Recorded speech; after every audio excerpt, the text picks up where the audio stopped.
हंसते रहो। हंसने हंसाने की फुल गारंटी है मेरे भाई। पर इसके लिए प्लीज मेरे चैनल को जरूर सब्सक्राइब करें।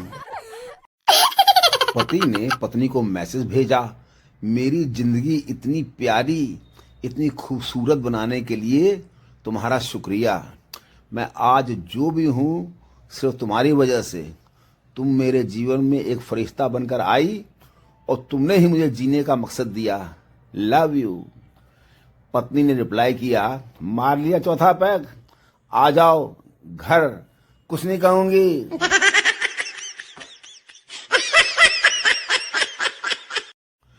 कल एक लड़की ने सोशल मीडिया पर प्रपोज किया और बोली, आप बहुत क्यूट हो। मैंने तुरंत ब्लॉक मार दिया। ओए साढ़े नाल मजाक।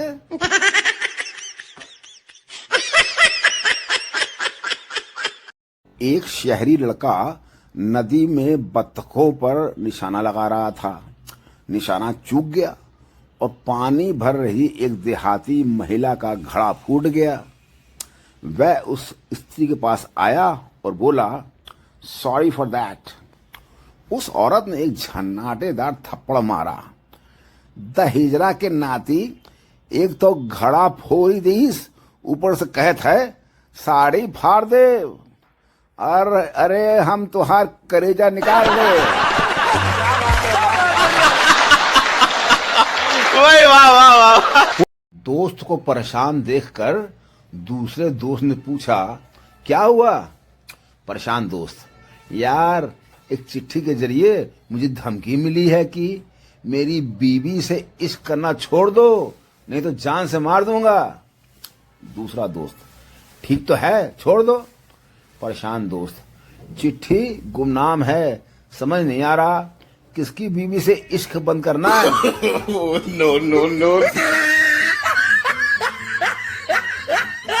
बर्तन मांजते हुए ये समझ आया कि कुकर एक निहायत ही छिछोरा और वाहियात किस्म का बर्तन है। सीटी मारना इस छिछोरे पर ही सूट करता है।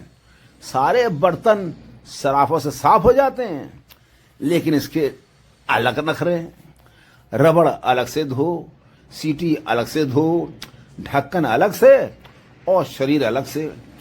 उस पर भी यह हराम को दाल में डाली गई सारी हल्दी का उपटन 2 सीटी में ही बाहर निकालकर अपने शरीर पर मल लेता है।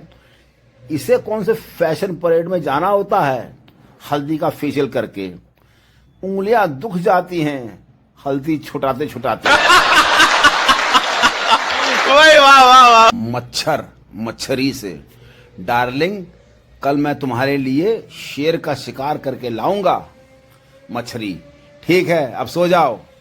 मच्छर, डार्लिंग कल मैं हाथी को काटूंगा और उसका सारा खून तुम्हारे लिए लेकर आऊंगा। मच्छरी, अच्छा अब सो जाओ। मच्छर, शायद तुम मुझ पर भरोसा नहीं कर रही, चलो कल मैं तुम्हें 100 तोले की चेन लाकर दूंगा। मच्छरी, अब चैन से सोने भी दोगे या नहीं? कितनी बार कहा है कि चुनाव में खड़े नेताओं को काटने के बाद घर मत आया करो। No no no no.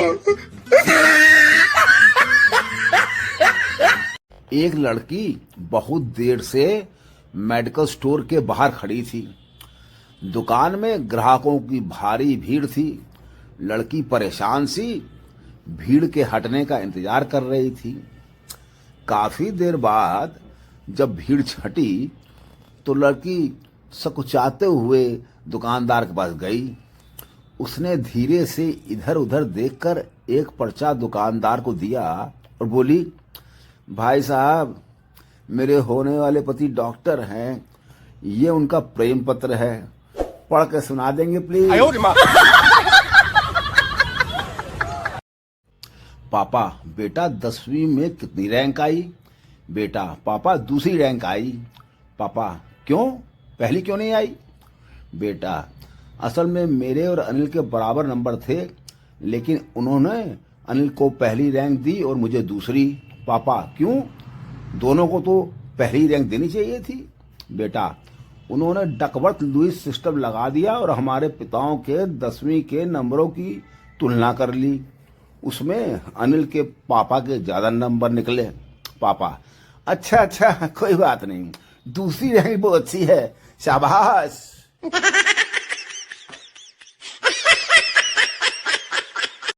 Flight में पायलट ने अनाउंस किया, हम आधे घंटे में लैंड करने वाले हैं, लेकिन वो माइक बंद करना भूल गया और को पायलट से बोला, अब तो बस एक गरम चाय पीऊंगा, फिर एक एयर होस्टेस की पप्पी लूंगा। एयर होस्टेस माइक बंद करने के लिए भागी और एक बच्चे के पैरों में फंसकर गिर गई। बच्चा बोला, तुझे बड़ी जल्दी है, सुना नहीं, पहले वो चाय पिएगा।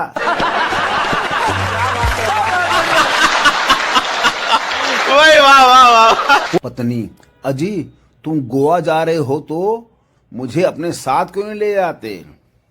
पति, अरे पगली, कोई होटल जाता है तो टिफिन साथ ले जाता है क्या?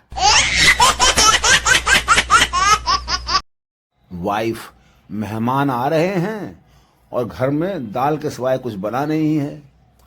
हस्बैंड, जब वो आए तो किचन में एक बर्तन गिरा देना और जब मैं पूछूं तो कहना कि शाही पनीर गिर गया, फिर दूसरा बर्तन गिराना और कहना पनीर भुर्जी भी गिर गई, फिर मैं कहूंगा चलो दाल ही ले आओ।